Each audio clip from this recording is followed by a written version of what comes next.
Welcome to District of Squamish Advisory Design Panel meeting this Thursday, December 12th. We'll start the meeting by acknowledging that we are holding this meeting on the Squamish Nation traditional territory.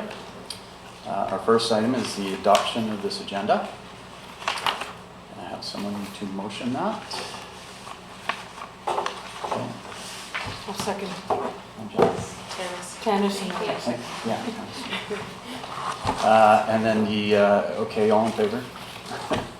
Okay, adopted. And the second item is minutes from the previous meeting of November 21st. Do you have any questions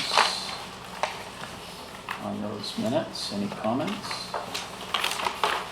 So we'll move to adopt those minutes from the previous meeting. Okay, Graham. And second, Brent. And all in favor? There you go. Adopted. First item of business is DP 528, 41811 Hope Road in Brackendale. And we'll pass it over to our planner. Thanks very much. I'm just realizing that there's some new faces. So my name's Philp. I'm a planner with the District of Squamish. Been here for just over 4 years, but it's been a while since I've been in front of ADP. So hello to the new faces. So I'll just jump into it. I don't have any formal presentation. We're looking at a triplex today. It's located in Brackendale at the corner of Hope and Depot Road. It's a vacant lot. There's an old house there that's been demoed, and the zoning of this lot and of the general neighborhood is RS2, residential 2. The district ran an omnibus of zoning amendments in October of 2018, so about a year ago, where we brought in a suite of amendments to try to encourage missing middle style housing forms, and this was part of that omnibus. It allows triplexes on corner lots only, so it needs to have at least the 2 frontages. And it follows the same zoning requirements as a single family house in terms of the maximum height, lot coverage, FAR. So instead of having a single family house, there's 3 separate units proposed. This is the first triplex project that we've seen since we ran that omnibus. And so we really appreciate ADP's feedback as this is the first one that we've ever seen. And we're looking for some general comments in the design of triplexes, I would say. And on that note, so it's subject to our DPA 3, our universal guidelines. In the review of the guidelines, staff was of the opinion that a lot of the multifamily specific guidelines were really geared more towards significant, like large townhouse and apartment complexes. And this is a lot more similar to more of a duplex kind of single family. So we didn't apply, or we thought that quite a few of those multifamily guidelines weren't applicable. So you'll see that in kind of the table in the appendix. And then just to quickly highlight before we have any comments, or I pass it along to the applicant, from staff's perspective, there was basically 3 guidelines that we wanted you guys to really focus and provide us with comments on, and that was around consideration to the form and character of nearby buildings and adjacent buildings to promote a sense of cohesiveness, consideration to the siting, massing, and height of the proposal to minimize view and solar impacts on adjacent developments, and finally, consideration to roof forms that can reduce the apparent height and massing of the buildings. So thanks in advance for any comments in relation to those guidelines. And if you guys have any specific questions for me, I'll pass it along for the applicant to do their detailed presentation. What's the height for the single family? I think it's 7. No, it's 9 meters. Oh, And the standard height yeah. is 9. So is it over? It is not over. It's meeting the same as single family. It is correct. Here. How did the omnibus, how did that change setbacks for the corner lots in relation to making way for this to be possible? It allows for a smaller exterior side setback. Front, rear, and interior side are all the same. I don't actually have the RS2 zone in front of me, but I believe it went down to 4.4. So it went from 7.62 meters down to 4.57 meters. There is that caveat in the RS2 zone that if there was a lot that was created prior to 1995, their exterior side setback is also 4.57 meters. I see. Okay, thank you.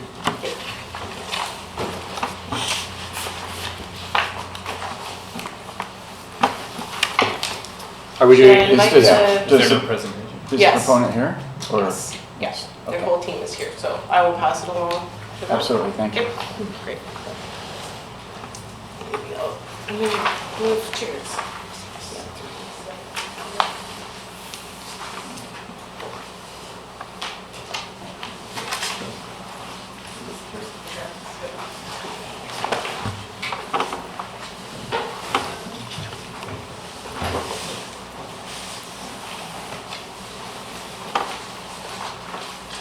So how many, three? Three. Okay. That's the microphone there, so you're aiming for that one, okay? Hi, I'm Cesar Villanueva from ATA Architectural Design. Gordon Romptus, owner. Amber Paul from Landscape, Fairmark Landscape Planning. So the proposed development includes a three-story residential triplex within the RS3 zone. The required and proposed GFA 0.5. The building will accommodate 3 townhouse type units with roughly around 1,500 square feet. The proposed building height is within the zoning regulations of 9 meters.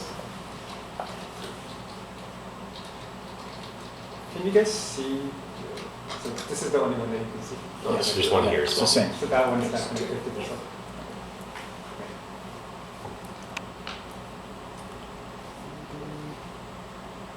Okay, so the main entry to Unit 1 and 2, I'm going to be pointing on this screen. This is Unit 1 and Unit 2. They're both facing Hope Road, and the third unit is facing Depot. Each unit will have 2 tandem interior garage parking. The rear lane will be upgraded to provide rear access to the 3 garages and access to the garbage enclosure. You can also use the mouse.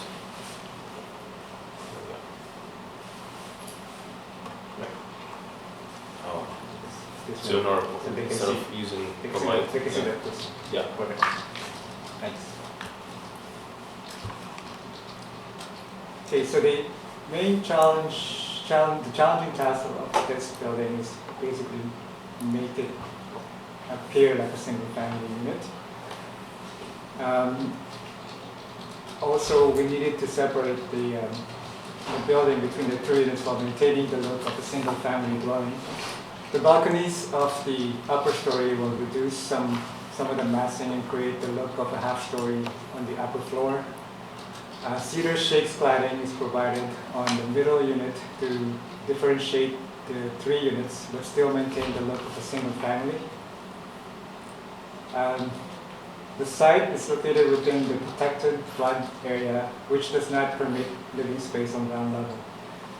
So this poses a challenge to creating a heavier base since most of the square footage are on the upper 2 levels.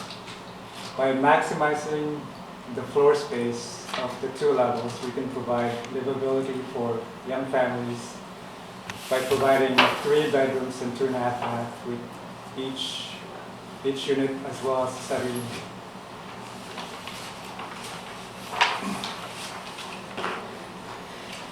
So within the maximum allowable garage area is 50 square meters. There are no living spaces allowed on the ground floor aside from the foyer. So the area plan above is shown to illustrate how much heavier the upper 2 levels are in comparison to the ground floor. So this is the upper floor and the main floor level on level 2, and this is the upper floor. So we've added crawl spaces in the garage to kind of create that heavier mass on the base.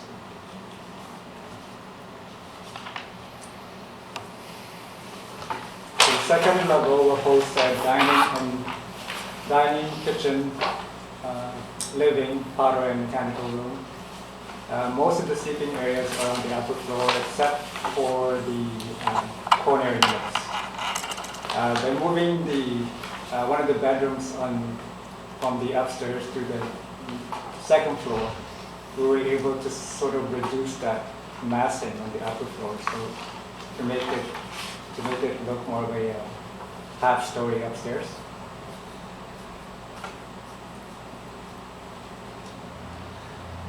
And that's the upper floor level with all the bedrooms in there. And the master bedroom and 2 bathrooms. So all bedrooms will have outdoor spaces on their own private balconies.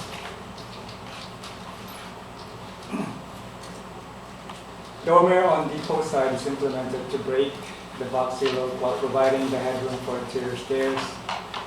Unit 3 main entries facing Depot Road to avoid the repetitiveness along the front facade of Hope Road while maintaining the look of a single family facing Depot. So the 2 exterior posts are encroaching over the side setback by about 3 feet, just to improve the aesthetics of that side entrance.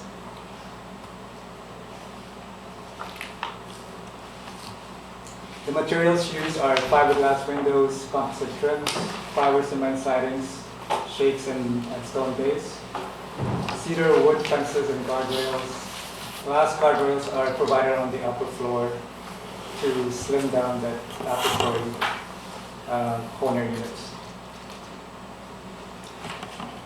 And columns will be painted, and as well as the cornices. And the roof will be fiberglass shingle roof. Here's a view of the corner of Depot and Linway. Glass guardrails are kept on the upper floor. And again, to create that heavier base, we provided a more solid guardrail on the second level.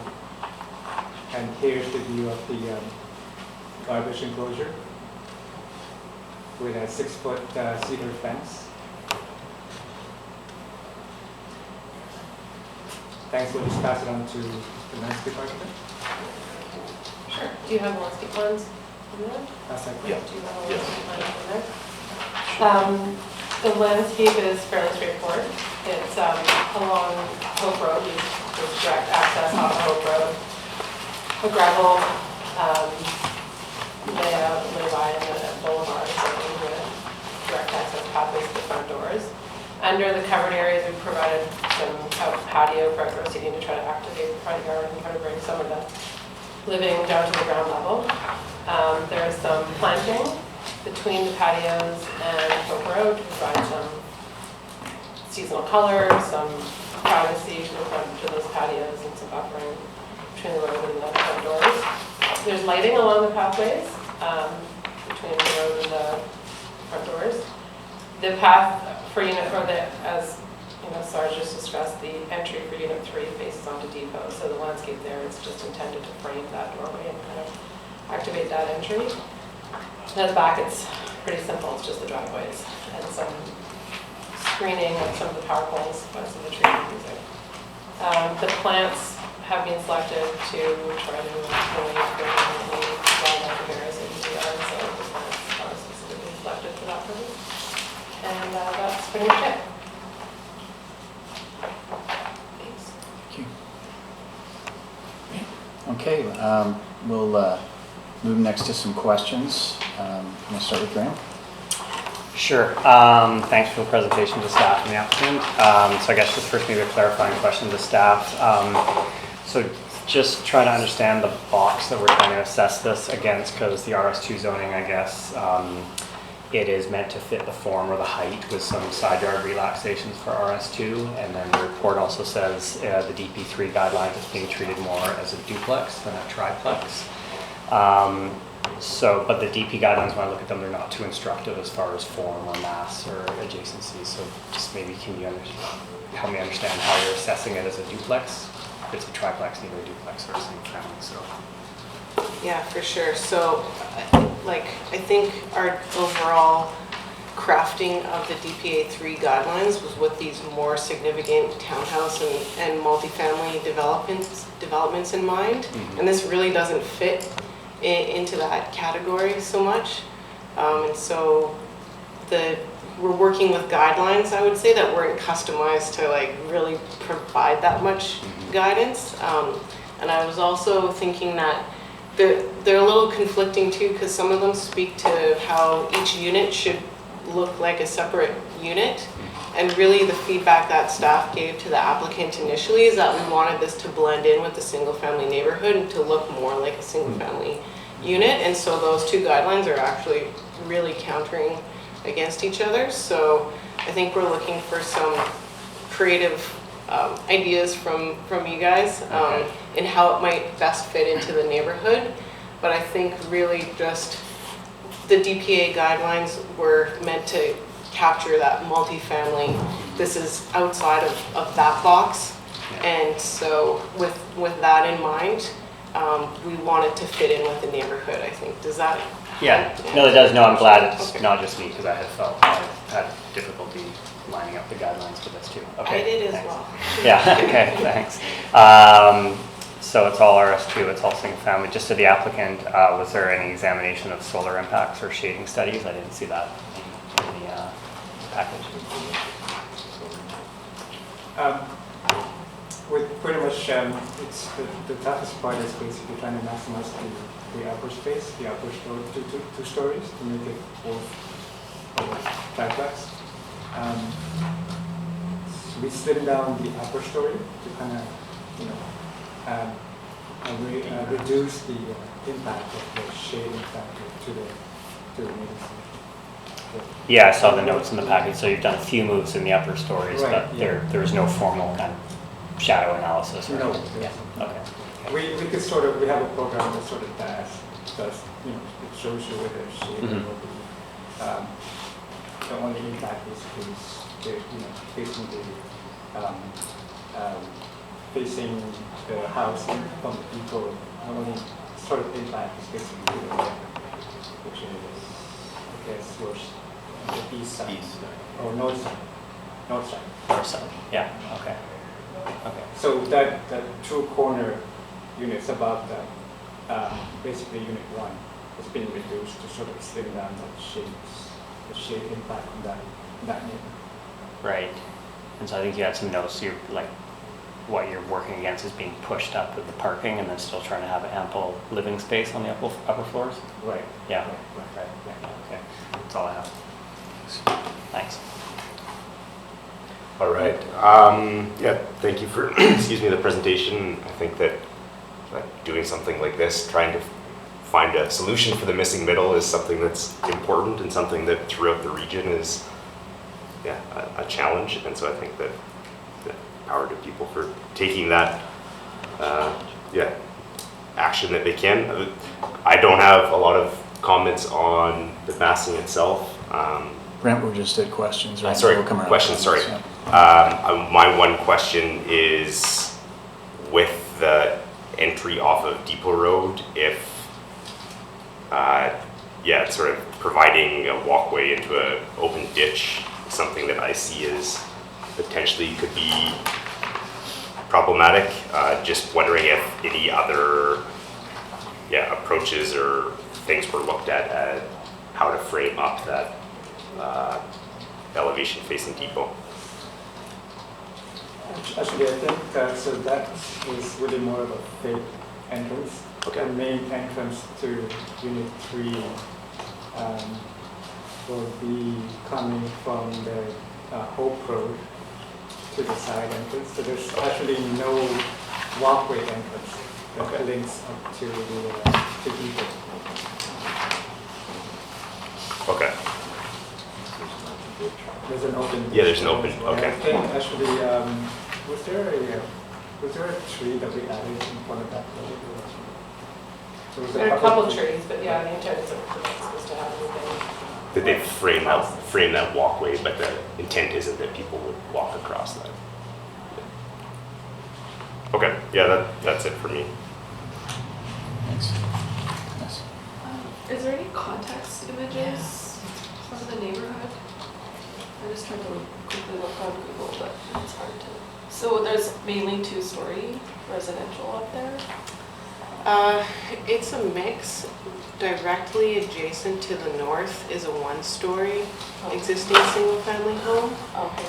Further down the street is within the past couple of years, brand new duplex. That is the full, they've used up the full FAR, the full massing allowance. And they're So 2 or 3-story? That's 3, but garage 2 stories above, similar to this. So I would say it's kind of that transition and dichotomy between the old and the new being much larger. And do you know the distance off the property line of the adjacent, or what's the allowable setback, sorry, for the lot next door? What would their setback be to the north? The side yard? To be honest, do you have that? Interior will be 2.1 meters. Side That's 7. To the side, Yeah. to the side yard? You mean the front yard, right? No. You mean the side? 2, yeah, 2. Yeah, interior side is 2.13 meters. Huh. Okay. Those are my questions. Yeah, it's the same. I had this contact plan. We tried to look at it in Google. Did you try to take advantage of the south exposure for unit 3? Did you try to mirror the unit 3 so you can have south exposure for the living room and bedrooms rather than having it on the party side, party wall side? Right, the challenge to that is the stairs, the stair location, because when you did the stairs on facing people, so that the entrance can be there. Yeah, but even the entrance through the ditch is a bit fake because you can't get into it. You have to go around the building to get into the entrance. So do you think that's a good achievement? The south exposure meaning the solar Light. lighting, solar Yeah, lighting. I mean, the living room you sit on during the day, you have the light, Right. but you put it on the north side and it's actually no light. There is a large window on the southwest balcony. Anyway, If you look at the screen. yeah, you tried and it didn't work, right? Yeah, yes. Or you have the washrooms and everything on the south, and you Right. have the, I don't know, washer, dryer. Never mind. Right. What about the roof? Yeah. Another thing too is that we did want to maximize the light. We had to transfer the bedroom from upstairs to downstairs, which basically blocked some of the lights Right. downstairs. So we either put it back upstairs and have a more massive upper floor. Right. or we have- No, just mirror it would not be. What about roof lines? Do you, and the materials on the valleys, I always have this problem with the valleys and collecting snow. You have only 8 inches of waterproofing going up. Do you think that's enough for the snow? We're talking about the 2 valleys that meets. Yeah. Right. So we plan to manage the water so that Wow. the highest peak is at the middle of the building. Well, you have a detail up there, So- but it only shows 8 inches of waterproofing going up. Right, so along with line 3 is basically the lowest portion of that peak. In the middle of that will be the highest point, and it will basically slope away from the middle and will run the water. Do you think that's a good detail? It works? I think you might actually be okay if it was steel stick waterproofing membrane or even SBS. So you're gonna waterproof everything, peel and sticker, torch on I everything think under the roof? for that size especially, it's probably be a roof. And if I may ask, what kind of roofing material are you using in the 2.5 by 12? Fiberglass? Yes, you have some roof that is only. Fiberglass. And is it acceptable in the code? For the 2 slope. 2.5 to 12, can you use fiberglass? But I'm not sure you could if you have No. if you have a proper number. Or you have the waterproof, then put the fiberglass on it, so you're actually doing 2 waterproof. Right. All right, okay. And you extend the party wall right to the ceiling, because in your detail it's not. Well, you have detail that you probably will fix in a building permit. Some places you have overhang only 4 inches. Do you know why? Can you tell me why?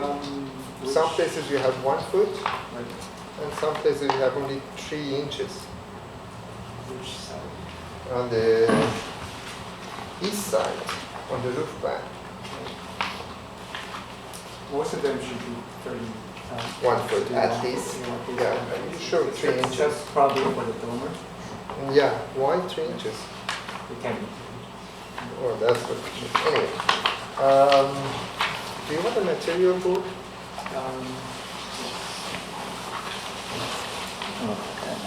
Okay.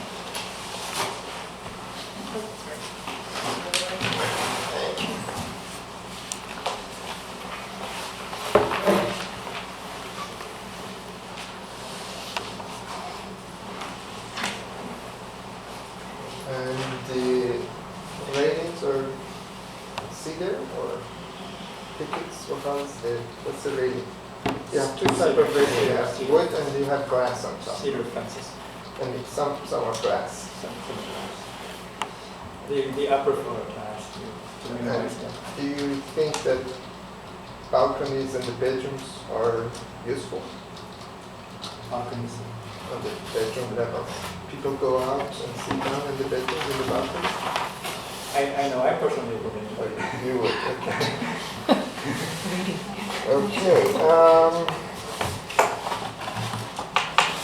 okay. That's it. Thank you for taking on the challenge of filling that middle.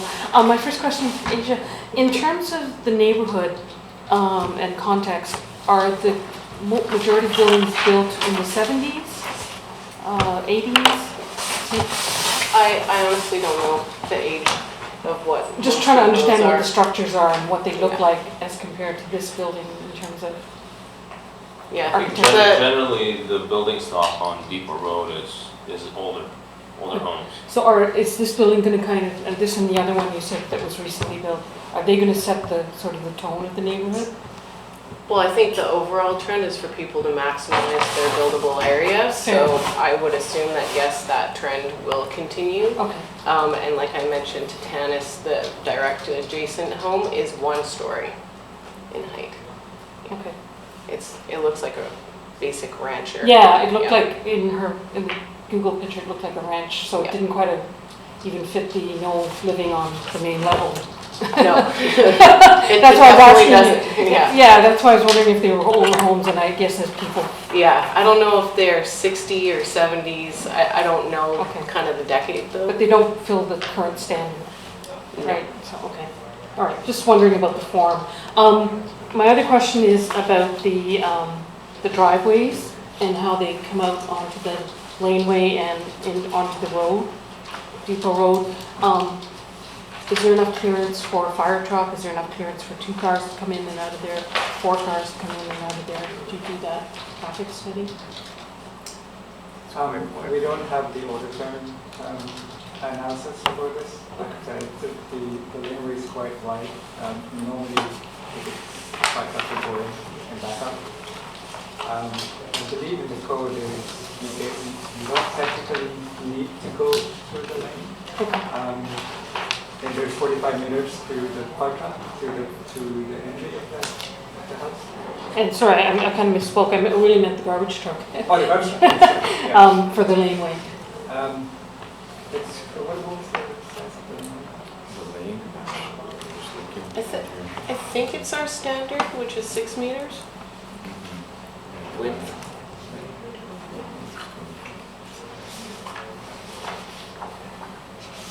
And then in terms of just landscaping, the pavers, are they just going to be standard pavers, or are you going to try and enhance them in any kind of aesthetic that matches? As of now, them? the proposal is concrete pavers. Okay.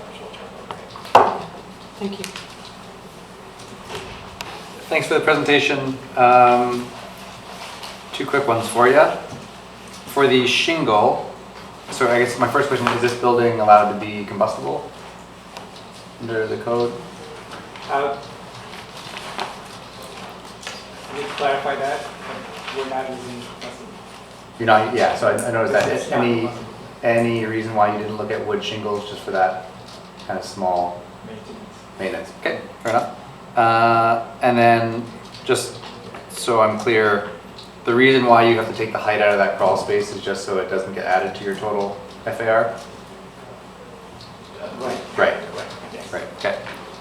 Yep, that's it. Yes, the, Sorry, not the total extra. The maximum allowable 50 meters in the garage. Right, The the garage GFA exclusion. yeah. could you maybe talk about the use of sustainable or green building materials? I believe Hardy is able to recycle their products. I'm not sure about the roof, the fiberglass. I'm not sure if the fiberglass is recyclable, but I know Hardy's. Okay. Are you proposing a glazed garage door at the rear? So far, that's what we have. But it all depends on when all the pricing comes in, I guess. Okay. Did you have any other environmental considerations like insulation and step code limits? I believe this is step 3. I know we're only doing step 2, but I think we're going as far as step 2.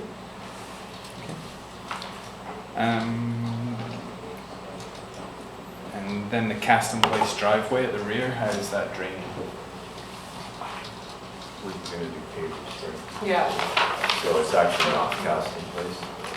So it's pavers. Yeah. So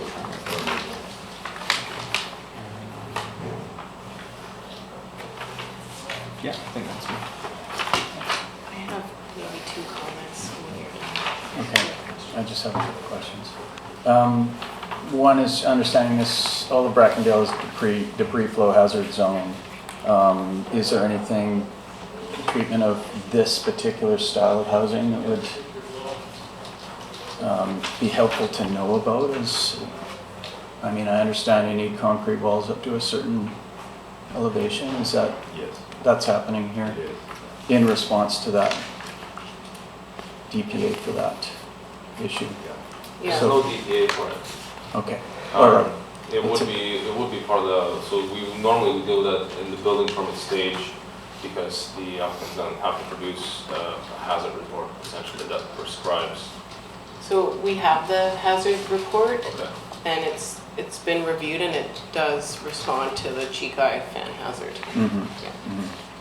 And this style of housing going to a triplex in that zone and further density is something that's obviously been moderated by that hazard, Yes. let's say. 3 was okay, Okay. kind of through that omnibus process. Okay, Yeah, mostly because under the RS2 zone, you could also technically get 3 units by doing main house, secondary suite, coach house in the back. Coach house, That's 3 units. Yeah. Yeah. okay. It's just interesting for people to know and understand because it's in the background for anyone in Brackendale. My other question, I only have one other question, and that is, did you explore one walkway for the 3 units so that you could maintain some kind of common play space in the front yard? Noting that in the backyard, it's obviously driveways and that is functional for children and whatnot, but the grassy space at the front, if it's cut up with walkways, was there a different, I would take it to be a landscaping consideration in a way. The question was posed, I think the response was that they wanted separated entries. Mhm. We tried to.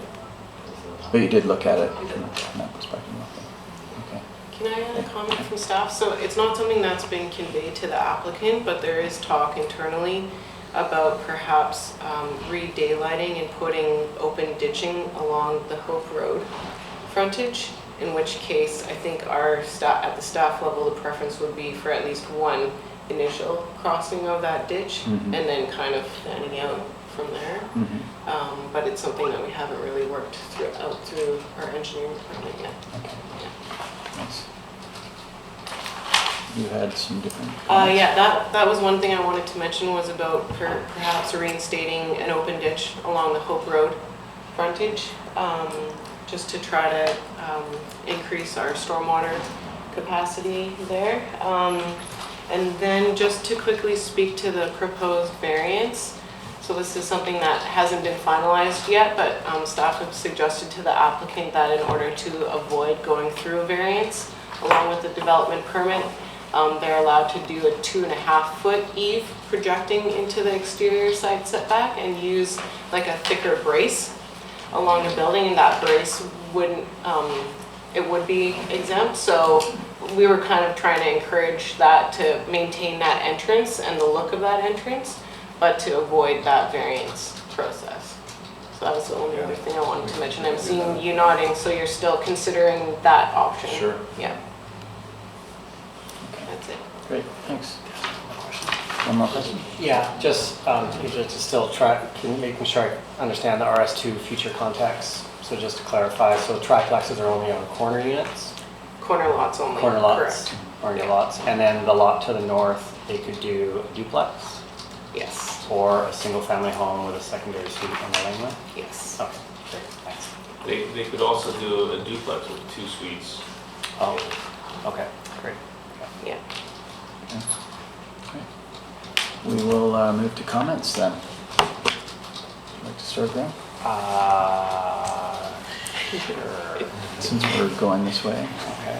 unless David would rather start. Or not. Or take a minute, just Sure, Not Brent. ready. Brent, are you ready? Okay, I'll go ahead. I prefer not to start.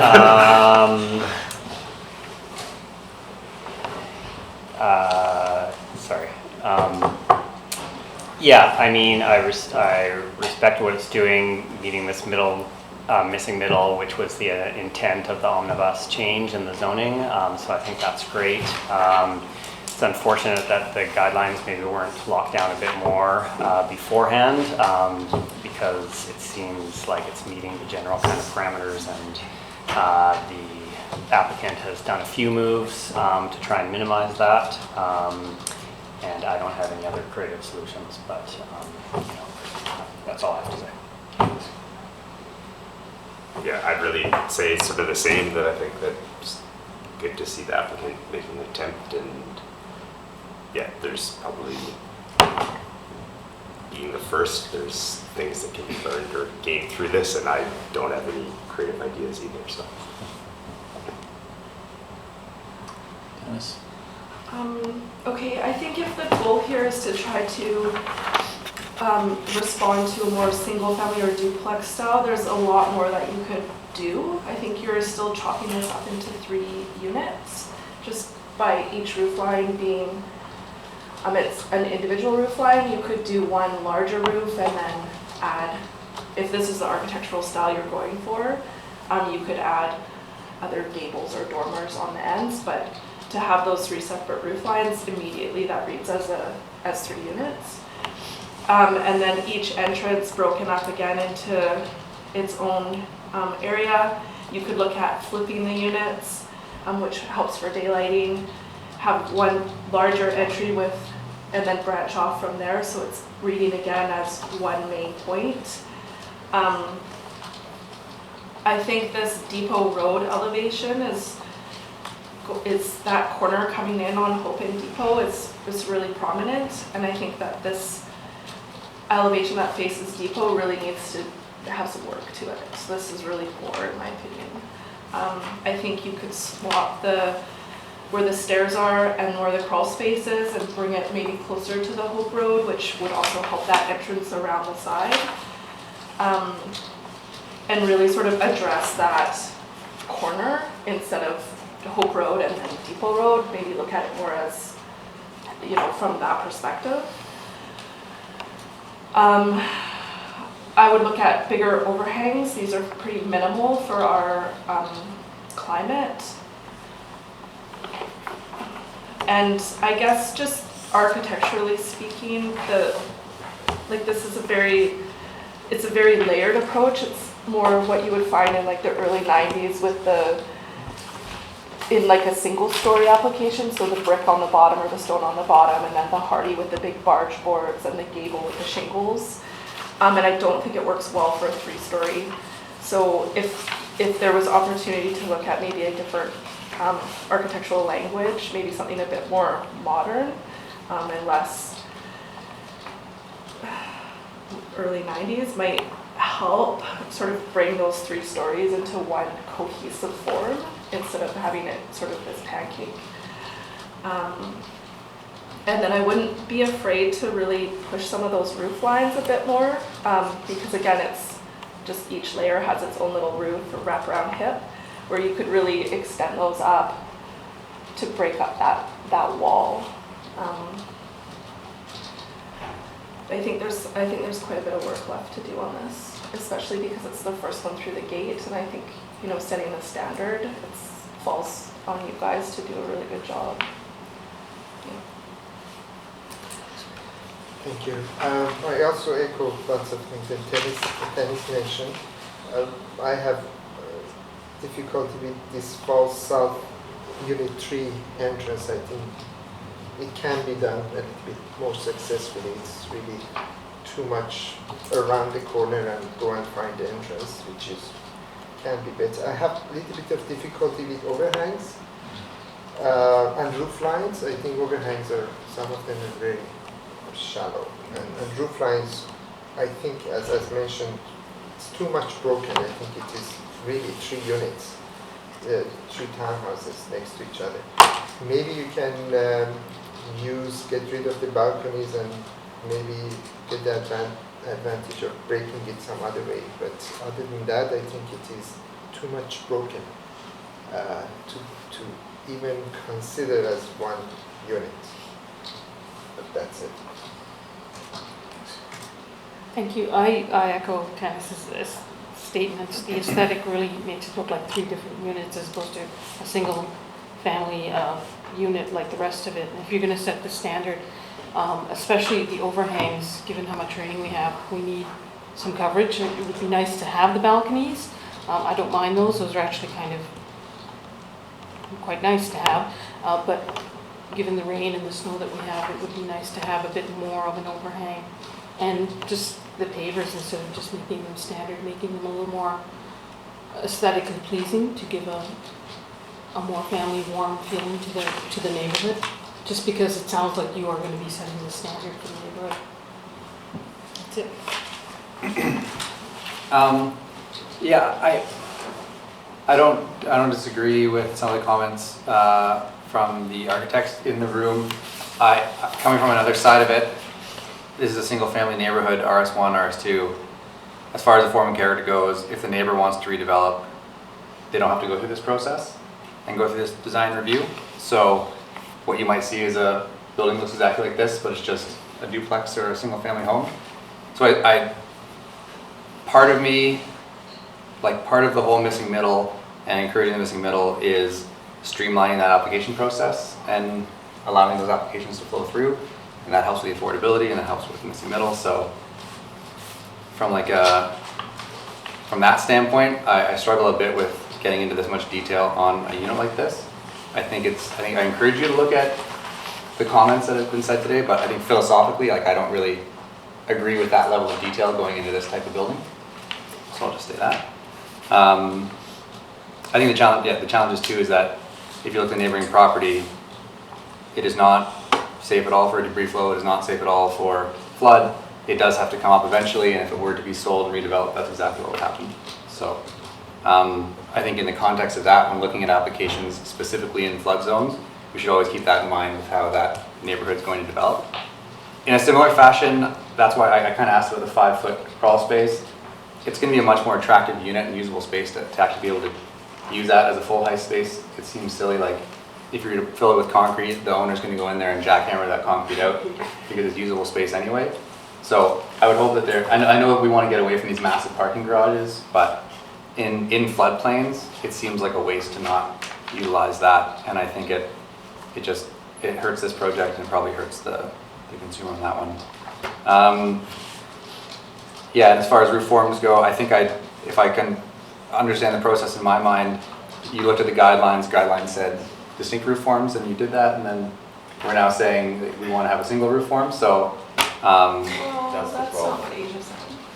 Well, but. It's conflicting. It Yeah. really is. Like Yeah. the guidelines say The one guidelines are thing conflicting, and we're maybe pushing for another thing. Totally. So in my mind, that's a failure of the guidelines, and that's not necessarily fair for proponents. I understand. I fully agree. Like I said, to encourage you to do better with the project as per some of the stuff that's come out here. But it's also, I think, not fair for a project like this to. You got to start. You got to have your design. There's a flow in this process, and going back to do a full redesign on something when the guidelines starting like that, it might not necessarily be fair in my mind. So that's all. Cool, yeah, I think with corner sites like this, the reason we go through the ADP is because we're holding up to like a higher standard. And so that's why I think this process is useful. This missing middle thing, I think if you're going to carry this project on the missing middle, it's, you're still creating a 1,600 square foot townhouse with a 500 square foot garage. It's got to be usable and livable for the missing middle. I don't think this really achieves that necessarily.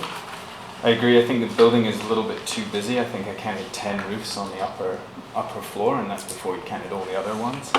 I don't think it's met the requirements to reduce the obscuring of views and the overshadowing. And I think it's telling that we don't have a shadow study or a street view, because if it's blatantly obvious that it's not, then we get to see that. When we don't get to see it, it makes me think that it is overshadowing that single story to the north. And I agree with one of the comments about the upper balconies. I think the upper balconies on the Hope Road are completely unusable. So if we're adding that in and tiering it in, it's got to be useful sort of space for these people. I think the two types of railings, whilst I understand your desire to create mass on the lower floors, I think that just adds to the busyness, having two different styles there. Same with the windows, it seems like there's a lot of different window styles. And unfortunately, I just don't think there's been any real intent to design sustainably, which is one of the requirements of the DP, or to use environmentally sustainable materials or recycled materials. And it's admirable that you're going for step 2 or step 3, but that's also got to pass the blower door test. So there's a lot of detailing and air tightness, and this has so many thermal bridges and details that it would be almost impossible to meet that blower door test, in my personal opinion.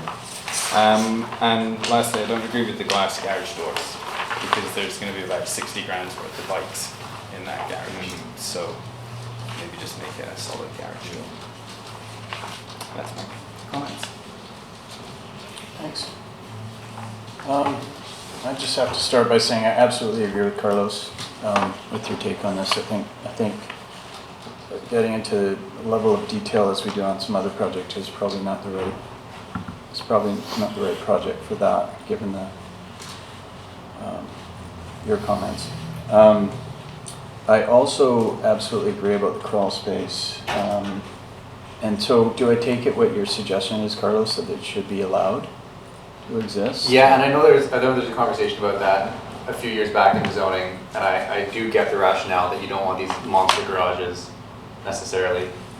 Maybe, as you can. Yeah, so what normally we see is that when there are big garages in these areas that have high flood construction level, they inevitably turn into living space. Right. And that's why. That's why. And that's why limitation is there. Where's so just so I understand this, because I've seen some similar situations arise recently. So where is the liability on the part of the district? Let's say if somebody's using that for a TV room or something like that. Yeah, there's not per se a liability, because we often get a covenant that says you can't do anything else but store some materials in there and use it as a garage. But then when you look at it on a broader scale, if everyone's doing that, then sort of people start putting in suites in their garages. There's a community risk exposure that's fairly significant when that happens on a broad scale. I understand. Okay. It's an interesting topic all on its own, that's for sure. Yeah. I guess my comment is just basically around the paths that come up to the front of the house, and hopefully, I would say one path would be great. It would go along with the look that this is like a single family house.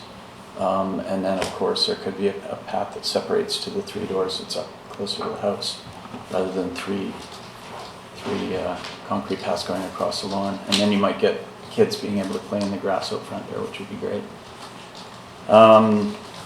So that's my one main comment. Other than that, I personally actually really like this design. I know it's a little, you can say it's a little bit dated, but it's for my preference, I really like it, and I really think that you've met the compromises that are needed to make a triplex work here in being respectful to the neighboring properties and whatnot, and the balconies are actually something that I really do think are useful and interesting feature on a house. So that's my personal opinion on that. So I'd say well done from my point of view. Does anyone else have any other comments before we go forward? I guess I had one, maybe. Absolutely. So Asia, can you talk a bit, what would be useful for you as far as the feedback goes? I guess it's for this project, but it's also for this zone in general. It almost sounds like there needs to be 2-tiered, it's two different guidelines depending on. So when the guidelines were written, it really wasn't with this triplex in mind, and so that's also what I wanted to speak to, is that likely in the future we'll probably be approaching council to get further direction on whether these should maybe be delegated and done at the staff level, because this application has to go to council for approval as well, and whether that's appropriate. So we'll likely be looking at delegation options, and then probably some refinement of the DP guidelines, like if we do want them to apply to these, or maybe in the future they are also exempt from these guidelines, treated more as a duplex is currently treated. So for now we wanted to play it safe because it was like a brand new thing, and so these guys are first past the post and they're running through the full gamut, but likely we will attempt to streamline this in the future as a way to again support kind of getting more of these online. Do you want to add anything to that, or? No, I think this is important. This application is important because if it is a success, then I think the district will feel much more confident sort of letting the process relax. So yeah, the intent is to have a set of guidelines in the future that just apply to this sort of development. We'll see how much update there is in this form. I would only want to just add that I echo Carlos and John's comments as well. And it's a triplex and it's doing what a triplex does. And I have no problem with it looking like 3 distinct forms. I think if you oversimplify the roof, it just has the risk of looking like a monster home. And so, we're getting into a policy discussion, which isn't the role of this committee, but I also would not want to redesign it on the floor of this committee as well, just given the need for the housing. And so I think it's important to have this test with the first one, but I would agree with that direction, is simplify it and take it back to the staff level. Okay. Thank you. Would it be fair to say in this case we don't necessarily need a recommendation out of the DP on this one? It's not like we can bring it back if we want to. Our comments are taken. No, you should make a recommendation Okay. and treat it like Okay. Yeah. We just would hope that it doesn't have to come back. Yes. Yeah, it's a different sort of scenario, but, I'm I- remaining neutral on this. You guys make the I'll move decision. P. But can we just, like, back to what we were asked to do today, Mhm. was comment on form and massing and siting and scale and all of the things that you guys are saying that we should be talking about. We were asked to do. That's exactly what I made my comments on at the very end, and I believe that we're most, unless you have something to add to the general, I feel, agreement that the design has achieved those particular items. Well, I think it's telling that the architects at the table have a lot to say about the form of it. And so that should be like taken into some serious consideration, because I don't purport to be an architect, like, so there, from an architectural standpoint, I just philosophically have a problem with that being the discussion we're having. So I don't disagree with your opinions at all, but I have a problem with that being the discussion on this housing form. It's true, and we did get a little bit away from the specific topics that we were asked for from planning, so whole other conversation. How about B as an option for recommendations? Okay, I'm going to read B out. And that the advisory design panel supports the project in general and would like the applicant to work with staff to resolve the following recommendations. And I did note what I think are sort of the 5 major recommendations, aside from the comments, the feedback asked for from ADP, from planning. I think the major comments were bigger overhangs, moving towards a single entrance or single path, improve the pavers, I think was kind of a similar comment. Could you clarify what that means exactly, like in terms of Quality of pavers, was that? quality? Yeah. So a certain size, or I'm not quite sure. I know different pavers, but is there something in mind you have, or? Just that they're not just raw concrete, kind of rough, Okay. that they have some sort of aesthetic appeal. Color, or? Well, you can put color in there too, Okay. but also construction of it. Because Okay. I've seen pavers that are just really basic, rudimentary pavers, and then there's Right. other pavers. that Yeah, are- quality might be the Yeah. suggestion Yeah. Okay. to last, obviously. And then the crawl space question, which we won't be able to solve here, but I do take it as a recommendation that could be considered. The question versus entrance for the south, the 3rd unit, which is false entrance, and actually it's hidden behind the trees. So, Mm-hmm. and the building, if the idea was to have a face toward the Hope, it didn't achieve that. So we tried to just put the entrance at the Hope and at the street, and it's hidden, and it really didn't achieve what they were planning to do. I think it needs to be addressed. Okay. Okay, very good. Thank you. Thank you. So you're gonna make the motion? Oh, sorry. Yeah. Motion for B from Graham, second Jackie. All in favor? Anyone against? 2 against, 3. 3 against. Okay, Okay, thanks. thank you. Focus vote.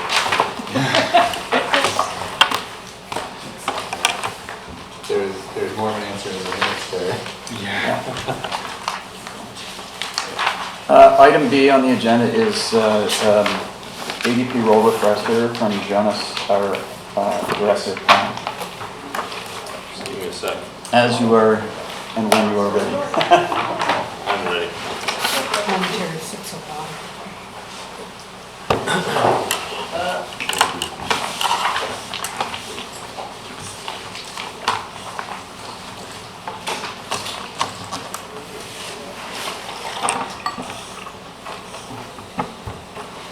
Okay.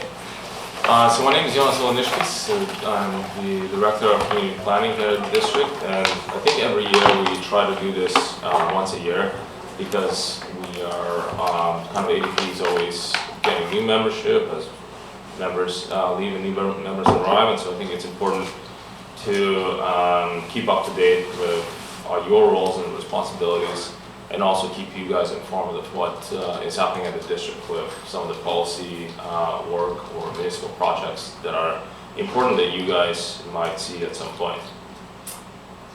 So I think I'm 90% recycled the presentation from last year. So some of you might have seen this before. But essentially, the advisory design panel has 3 principal roles.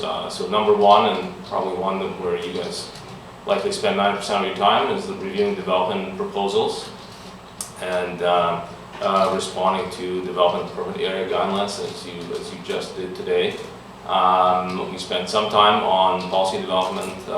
So I think the last policy project that you guys have seen has been the zoning bylaw, which we're currently in the update process. And then in some cases, we'll bring municipal projects to the panel as well. And I know in the past we brought Cleveland sort of, or downtown streetscape designs for vetting at the ADP. We valued the knowledge around this table is really significant. And just a reminder that there is no approval authority. It is an advisory body providing comments to the district, and that is to council and staff. So when it comes to development permit area guidelines, it's really important that whenever the ADP makes comments about an application, and so there's the question period and then the comment period, and that's the really important part, is that those comments are based in the guidelines. And the guidelines normally range, materials, colors, texture, landscape design, signage and lighting, layout, accessibility. And then in some cases, on larger applications, we'll bring in the application of rezoning, which is, is a larger discussion then, because the district has much more authority and discretion in those applications. The other thing to note is that we are now seeing applications that are coming in under new guidelines. So we've adopted a new official community plan with new DP area guidelines back in 2018, I want to say. And so for a while we were still reviewing applications under the old OCP, under our old guidelines, and now we're starting to see those applications coming under the new guidelines. And our new guidelines are quite extensive. Some of them are quite detailed. And some of the guidelines are in this kind of a gray area where they don't necessarily follow the sort of prescribed scope of what a development permit area guideline can do, which is set out in the Local Government Act. So we're trying to be really careful in how we apply those. We are trying to be flexible with the applicants, and in some cases there's a variance in an application that directly relates to some of those gray guidelines, so we can be stronger in our negotiations. But what I'm trying to say is that there are guidelines that we're not. They're not like regulations that we cannot require applicants to meet, although some of them are purely voluntary. And I think our downtown core development permit area guidelines are the kind of most extensive. And they'll have things like, street corner should have a public access right away on it. Well, it's completely up to the applicant whether they want to provide that or not. And so we're in this phase now where we're testing these guidelines out with council as well, and we're learning a lot, and we're probably going to be going back to the guidelines at some point and refining them and seeing which ones are really causing friction or not, making sure that that we've got legal parameters. So that's one thing to note. So we're learning, essentially we're in the learning process on these new guidelines. So Jonas, you just watched us all struggle with guidelines that weren't necessarily applicable to an Yes. application, and so agreeing with that slide, which we try and do and base our comments in that, but then here where we're being asked to maybe explore beyond that, and we're kind of grappling with, like, I don't know if you have any specific advice for us about, you want us just, because is it worth us just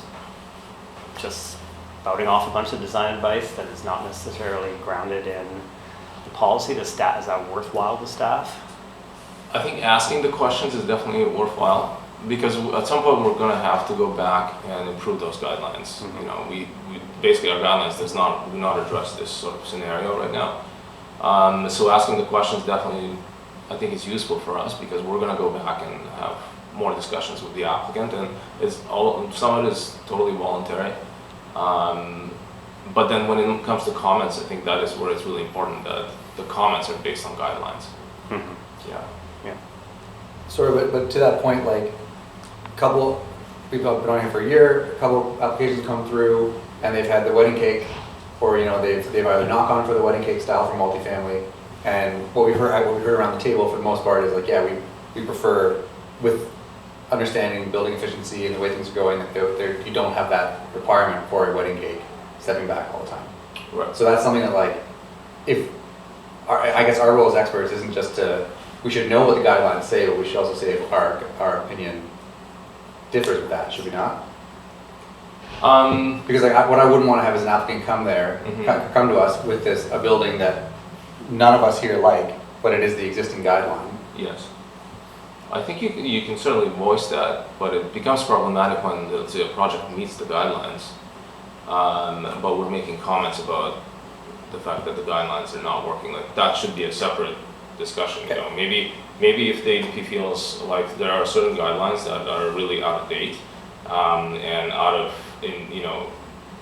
not aligned with things like the step code, then maybe we set aside a separate meeting and let's talk about those guidelines.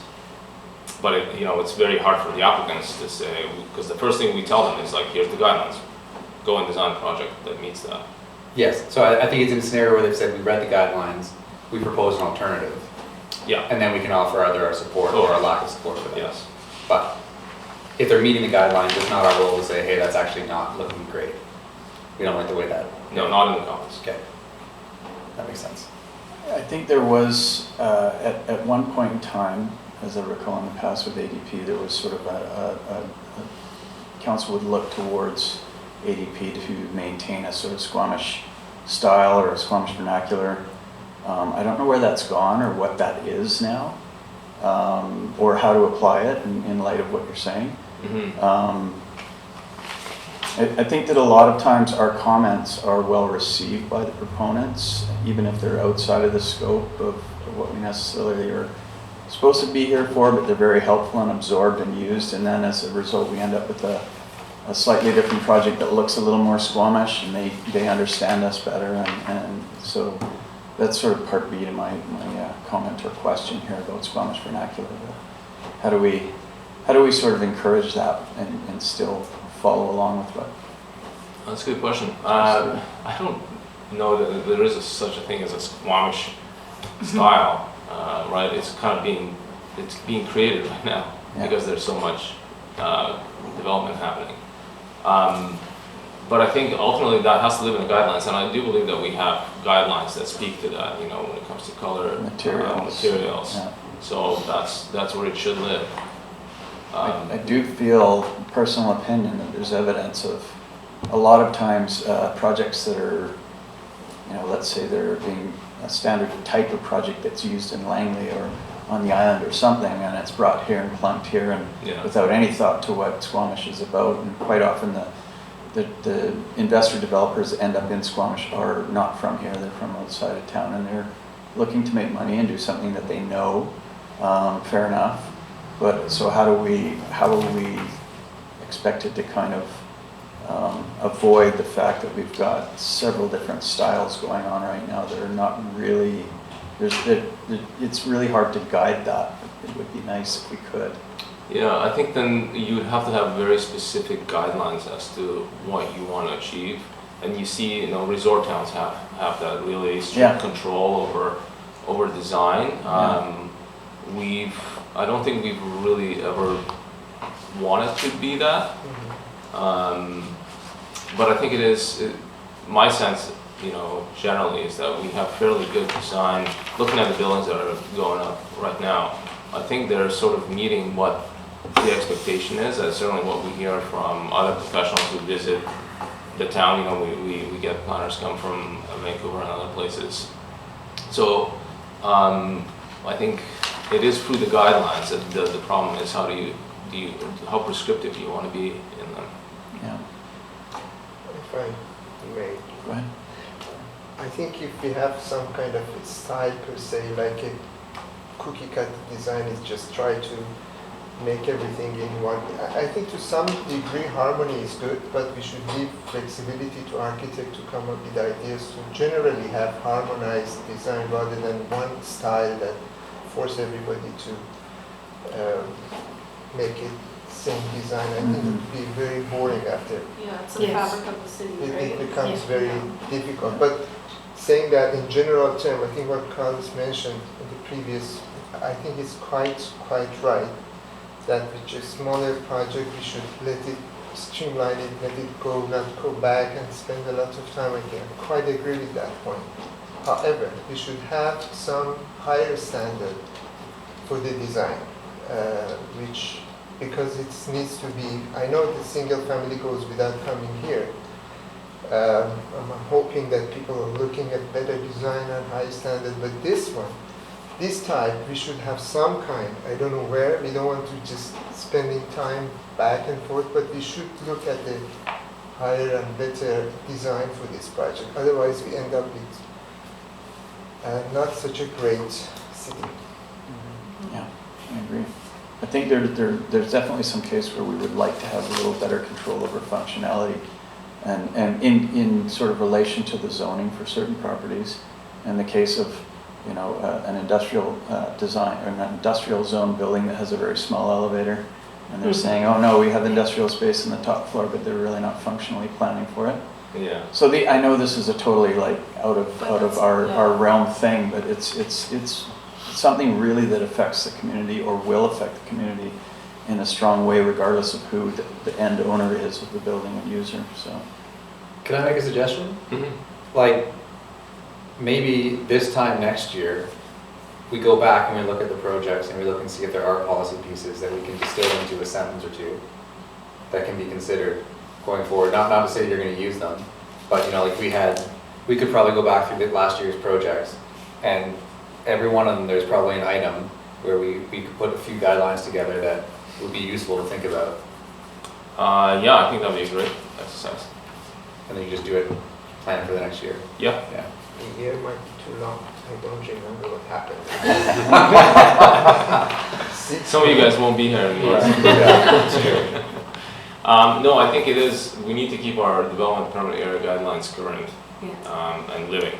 So we need new guidelines to address this sort of development, and at that point we can revisit other guidelines as well. And like I said, we have lots of guidelines right now. Too many. And so we're in this learning period, and then we're going to go back and adjust. I kind of like the process we went through with the height in the business park, where we were finding several projects and we were all saying the same thing, let it go a little bit higher, and then that was absorbed into the process. And that's is that similar to what you're thinking of, Carlos? We're seeing something that's happening over and over. So there's a trend, right? Like there's a lot of trends that we've seen this last year, and I think the trend of design that architects are pushing for new builds, and a lot of them are coming here with things that don't meet the guidelines, and in a lot of cases we're saying, yes, this is okay, and this is why it's okay. Yeah, for us the challenge is the resources. There's a lot going on, and so it's hard to, like, we have a new OCP, so there's a whole bunch of stuff that is old, and it's hard for us to justify, you know, let's go and work on the new OCP. There's other things that need to be brought up too. I'm sure that your planners are noting it as we go through it and bringing it to you when it's a recurring item, so you're probably hearing about it back end anyway. Yes, we do. We have, we track sort of the issues with our policy documents. They don't push, they just suggest and propose. Okay. So I think we can move to the next slide unless there's more. Okay, so sometimes we bring policy for ADP for comment, and we did that with this new official community plan. We brought development permanent area guidelines for ADP's input, and then we do general policy development when it comes to OCP and the zoning bylaw. So the zoning bylaw is the big thing we're working on now, and I think this might still be coming back to ADP. It's been here once, right? Which one is that, sorry? The zoning bylaw update. Zoning, once. definitely is encouraged that we could have another look as it comes along. Yeah. I mean, it was, Matt did a great job the first go around, but I think that was just opening the door and how Yes. It's just such a grateful more. huge Yeah, scope of Yeah. that project. yeah, It's hard to spend, an hour and get meaningful feedback on it. mhm, In terms of bylaw policy context, there's the advisory design panel bylaw that kind of establishes the process and the composition of the ADP. There's of course the overarching official community plan that we have that has the guidelines in it. Zoning bylaw, which affects every property. There's also the council strategic plan, and we can see basically the council strategic plan here, and these are the things that this council wants to turn the dial on while they're here in their 4 years. So I think it's good for ADP members to be aware of where the council wants to prioritize in the next 3 years that they have left. And then there's the recent climate change emergency declaration, which I think is affecting all of our work. And so it would be useful for the design panel to be aware of it. In terms of that declaration, so the declaration had 6 points in it. The first one was to come up with a greenhouse gas emissions reduction and implementation plan, and so that's a plan that we're currently working on. It's meant to be finished by the first quarter of 2020, and that will set out, that will be kind of the overarching climate action plan for us. Once the greenhouse gas reduction implementation plan is completed, we need to develop a mechanism to track and report on annually. So that's also dovetailed in the plan development work. We need to engage the community on dialogue and action on the targets. So we are hiring a new person, hopefully in this next year, and that's going to be their job, is this implementation of the climate action plan. And then we need to reflect it in the budgets, and so this year in the budget we are essentially identifying a bunch of actions that fit under mitigation to climate change and fit under adaptation to climate change. And so we're expecting those are going to be given priority. We need to bring forward options to incentivize better building efficiency and increase public accessibility to EV infrastructure. We have fairly poor EV infrastructure in town, unless you're driving a Tesla. Everybody else in the public realm fights over a few charging locations. And then finally, prioritize implementation of the economic development strategy through a lens of climate, energy, sustainability, and equitable opportunity. So this is the lens that we're looking at. For instance, in our zoning bylaw update, we're going to spend a lot of our time in finding. We've already identified a number of actions that can be taken, and we're going to be taking that to council for approval, how far they want to take this, because you could go very radical, but then you can upset a lot of people by doing that. So those are the sort of more recent policy developments. Current policy projects, the zoning bylaw. We're also developing a sub-area plan. One of the issues we are having in our existing communities is that we don't have any neighborhood plans in Squamish. We just have the official community plan. We have some sub-area plans for new areas that are sort of clean slate developments, but we've got nothing for address infill development in our existing neighborhoods. So the first one we're doing is in the Loggers East sub-area plan. It was number 2 in our priority list for sub-area plans. Number 1 is Garibaldi Estates, but we've got private funding to do that work from some of the property owners in the Loggers East area because they want to redevelop. And so we've taken them up on that, so it doesn't cost the district anything. That's supposed to conclude in the summer of next year. And I think once we get to the stage where we're developing land use scenarios, we're going to come to ADP with that for your input. And I don't expect that to be too far from now. It's probably, we're already developing those scenarios, and so we're probably going to be coming back in the first quarter of next year. We're working on a new development permit area for wildfire protection, and then in 2021 we'll be doing steep slopes and agricultural land protection development permit areas. waste management guidelines are almost done, and that's really to make sure that each multifamily development is doing the right size for waste management. And then this coming year, we'll be working on downtown streetscape standards. So that's because we're getting lots of waterfront development, not lots, but some, and things like railings, benches, all those things. We want to make sure we have a consistent standard for it. And that's it. Wonderful. Is there any questions? Any questions, Anna? Can this be made accessible as people change? They can come back and look at this document? Sure. We could upload it in the sort of ADP section on our website. That would be helpful. Yeah. Sure. I just wanted to confirm something. So, like this application, they had some detailing here, and I was tempted to comment on it, as I'm sure David was. But this isn't like, they don't need to, perform character, you don't need to provide this detailed sheet. And really, our question can be at rezoning, what are you doing? But at development permit, Yeah. it's whatever the building code will be when they submit, right? Exactly. And architects tend to over-provide information. It's kind of getting into building permit stuff. And we haven't really never said, don't do that. But if ADP feels like you're getting too much detailed information, then we could. I think it's hard not to see this and want to comment on it, maybe. Yeah. I think you're probably supposed to, but you said last time about context, and we heard it again today. Part of the discussion is just seeing more than just seeing beyond the property lines. Yeah. Especially because that was asked for. Well, that was asked for. Well, yeah. this is exactly what I was going to say, and Tanis brought it up as well.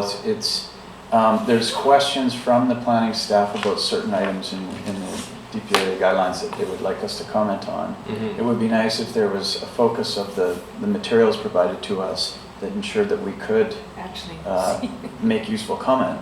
If we're looking at the context of the neighborhood, we need to see an overview, hopefully on the screen and whatnot, not just architectural plans. It's just today is an example, but I think the red, not Red Point, but Red Bridge yeah. was, Yeah.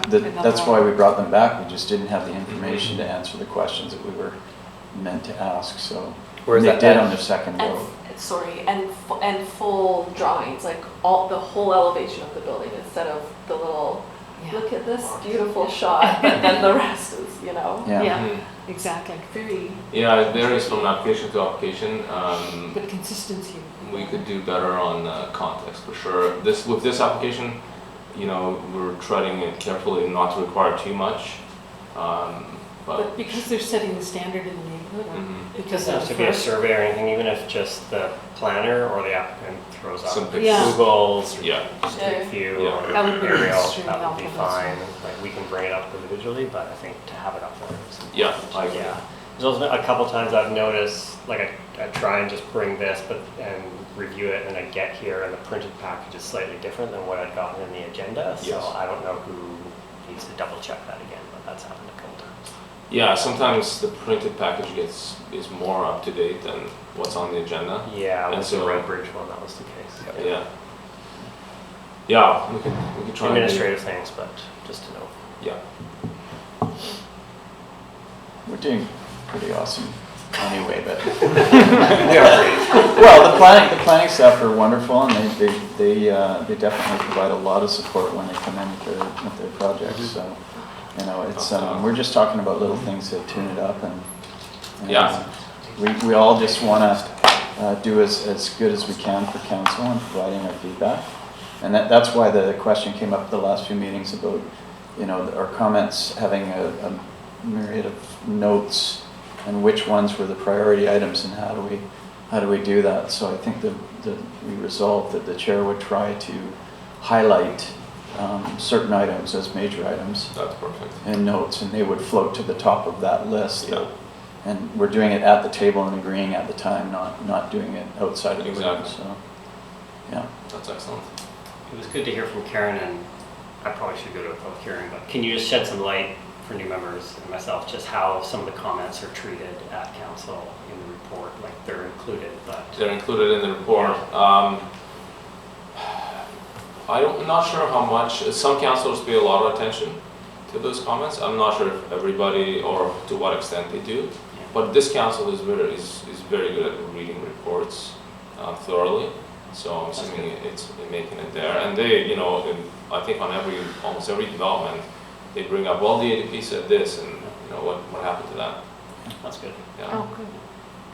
I know if I'm reviewing something like that, if there's 50 comments, and I don't know where to pick out the important Yeah. ones, it really becomes hard to Yes. do. So I think that was our major question, is how can we make this easier for council to see what the major items were and scan it more quickly. Yeah, I think floating them to the top is a great idea. Yeah. Great. How does the climate change emergency preparedness, or how is that going to affect policy and things that we're commenting on, like stormwater and overhangs and size of windows and things like that? Is that going to become more prevalent in the guidelines and things that we're going to be asked to comment on? Is it going to be more prevalent in the guidelines in the short term? I don't think so. Well, because one, we're going through this step code implementation process now, which is fairly new. And so we're mainly relying on the step code to deal with building efficiency. But I think in the zoning bylaw update, we'll be looking at every single lever that we have to increase building efficiency, reduce greenhouse gas emissions from buildings, and you know that might have something to do with source of heating. Or, Yeah, like the passive house. Yeah. The aesthetic effect of solar panels and those Yeah. sorts of things is probably likely going to come up in the future, but yeah, hopefully we'll have hopefully it's a good solar problem to panels have. everywhere. That's the idea. Yeah. On every rooftop. Yeah. So- Okay, any other questions or comments? So we are done with that topic and we will move to terminate. No recommendations to council? No. Can I have someone to do that? David, second. Dennis, all in favor? Merry Christmas. Merry Christmas. Happy holidays.